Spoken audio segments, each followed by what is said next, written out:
Romantic relationships. Some of them last a lifetime, some of them don't. In the United States, about 45% of all marriages end in divorce. And after some time apart, a small percentage of those couples reunite with their exes.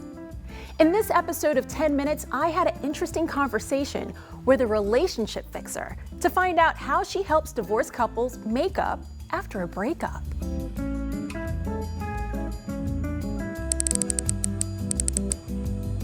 The relationship fixer, that's what I call you. But what do you call yourself? Well, I quite like that actually, the relationship fixer, because that's what I do. My business is A Lasting Glance, and that's predominantly fixing relationships. Talk to us a little bit about how you got into fixing relationships. Was this based off of a relationship of your own or your friends, family? Kind of. So it goes quite way back. So I was married when I was 18. My husband and I, he was 7 years older than me. We had a lovely relationship and a lovely marriage. We didn't have children, and after 16 years we grew apart. I progressed through my organisation. I probably didn't need him as much as I used to, because I used to be really shy, and I think we probably both struggled with that. So we split up amicably. So I was single for 5 years.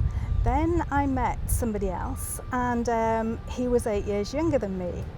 And he worked in the same organisation, didn't work with me, but was more junior than I was. And we entered into a 7-year relationship. And the dynamics were just so different, because I was like the man in the relationship. Okay. Right, you were telling me that. Yes, yeah. Exactly. So, and it just didn't work the same. So what happened over time was I probably became stronger and stronger in the relationship.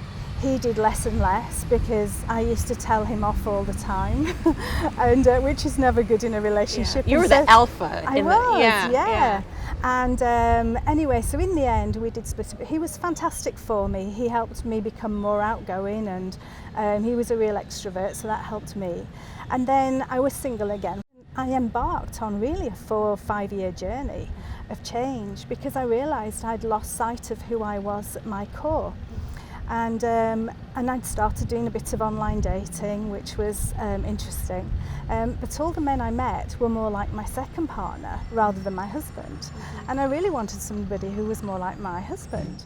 You talked about online dating. Now, was this specifically online dating where you just go to your computer, or is this the one where you're swiping, you're using the apps? Well, when I started, there was no such thing as dating apps. Okay. So it was online dating, and then we progressed to apps. I didn't really do much in the way of apps, because they just really started as I decided to stop, which was almost 3 years ago, just because it wasn't going anywhere. And I did feel I'd helped loads of guys, which was nice, but I wasn't meeting anybody. And of course, a meeting like that wasn't conducive to romance anyway. Right. So, but interestingly, when I first came to America, because I came to America 4.5 years ago, and I actually fell into the relationship consulting. How did that happen? So I'd learned all this about men and women, and it was more for my own benefit, because I wanted to change. I remember having a conversation with my dad. I tell lots of people this, and they think it's quite funny. And I said to him, I've realised I'm going to have to change if I want to meet somebody. I said, well, the kind of man that I want to meet. So I said, and he said, do you think so? And I said, yeah. And I said, would you like to come home to me at the end of a day? And he said, no, I would not. Oh dear. Dad. Because I'd become challenging, and and not a lot of men can handle that. Some men can handle, they're like, okay, dear, and they just ignore them. But then it kind of pisses us off, like, Exactly. And it was because I'd spent so much time in the corporate world. I'd just changed. So I knew it was time if I wanted to change. So I did. And but then when I came to America, I had a friend in England and a friend in America who, my friend in England had just got divorced. Her husband had cheated on her and left. And my friend here was divorced when I met her. And both of them around the same time, their husbands wanted to get back together with them. And so the cheater, and then and then the other one who did she take him back? Well, interesting. Yes. Was this your fault? Yes. Okay. But it's not my fault, because they're happier than ever. Okay. And this is why I say I like your term, the fixer, because I have such fast results with people. Because So I spent time talking to my friend in England, and I spent time talking to my friend here. And we just had a conversation. I said, you know, what was it about him that you didn't like? Because both felt that they were narcissists, they were married to. And I said, you know, tell me what it is that makes him like that. And so we just talked it through, and I just gave my guidance based on what I'd learned, and it really gave them food for thought. And they both went away and thought about it and decided that, you know, actually I can do this. And they've now both been remarried for probably 2 or 3 years. And this is why I call you the relationship fixer. You get people back with their ex-spouses. There are so many unhappy single people. People, you know, they say they're okay, and they are. They can make a life for themselves, they survive, they get on. But actually we are meant to be in relationships. And I just thought there are enough single people out there without adding to the pool. And if I can help people who are either on the verge of splitting up or even before an affair, because I actually understand now why an affair occurs. Can we talk about that? Yeah, sure. Why do affairs occur, whether they're married or, you know, just in a long-term relationship? Why does that happen? Because people change, but men tend not to change, but women do. And so, and then that has an impact on the man and how he feels as a man. And what kind of changes are we talking about?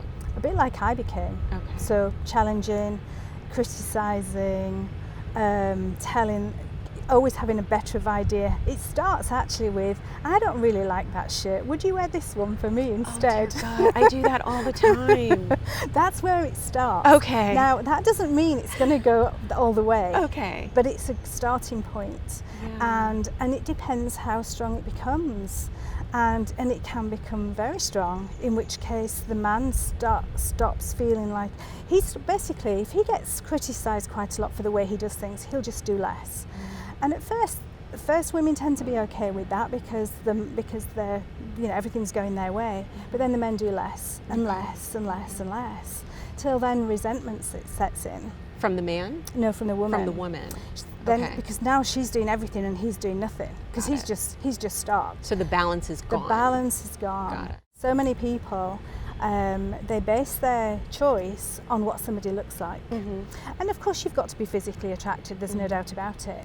But to get too involved with somebody based on what they look like is a huge mistake. Right. Because what I help them do is help them to think about what qualities do they like. Exactly. Which is what just kind of supports what you just said. Exactly. Sometimes you can be too deep in emotionally to actually recognise that they're not good for you and move on. So people then try and make it work, and that's the worst thing. So it's really important to get to know people before you get too involved. What do you think about people who hold on to relationships by having children? It's a difficult one, isn't it? I mean, people deserve to be happy. Children, if they grow up in an unhappy family atmosphere, it isn't good for them anyway. But equally, children in single families, it's hard. So it's just a real difficult one, and that's part of what drives me to do what I do, because if there's a mum and dad who have children, and you know, if I can help them, because I do have fast results, because it is about the approach and the dynamics in a relationship. If I can help them stay together but be happy, and that's the good thing really about this. So one of my clients who came to my first cocktail party was a gentleman, and he was divorced, and I ended up having a conversation with him and another guy about all the things I generally do, and they just said, they were open-mouthed, and they both said, you've just described my marriage to a T. Wow. And so anyway, one of them, I went for coffee with him to talk it through, because again, I'd said, you know, if you don't change something about the way you showed up in your marriage, you'll meet somebody else and the same thing will happen. So we had a coffee just for a couple of hours, and unbeknownst to me, when he left, he called his ex-wife because he wasn't enjoying being single, and he said, I'd really like to talk. And she thought that he was going to introduce them to the children. And anyway, they met, and he said no. I said, and they talked it through, and I think she'd done a little bit of work as well. And they got back together, and he sent me an email the other day just saying, thanking me for my support, and said that thanks to my support he got his family back, which is all he ever wanted. You are definitely the relationship fixer. These, I love it. These people that get back together, they're happier than they've been in years. It's not like they've just learned, you know, sometimes people go to counselling and they learn how to communicate better. It's not about communicating. It's about the way we show up, and that's why my results are so fast. Yeah. And so it's so rewarding to receive something like that. It's lovely. What is next for you? What's next for me is growing my Lasting Glance business, because there are singles out there. 45% of Americans over 18 are single, and the singles are on the increase. So if I can help couples stay together so we don't add to that pool, and then by providing something different to what's out there currently, something a bit more real where people can meet and get to know and chat to people in person before they decide to date, then that's kind of my contribution to the world, and I think I can make a big difference. Well, we'll see. Yeah, we will indeed. see about that. Well, thank you so much. Thank you, Tamika. I appreciate it.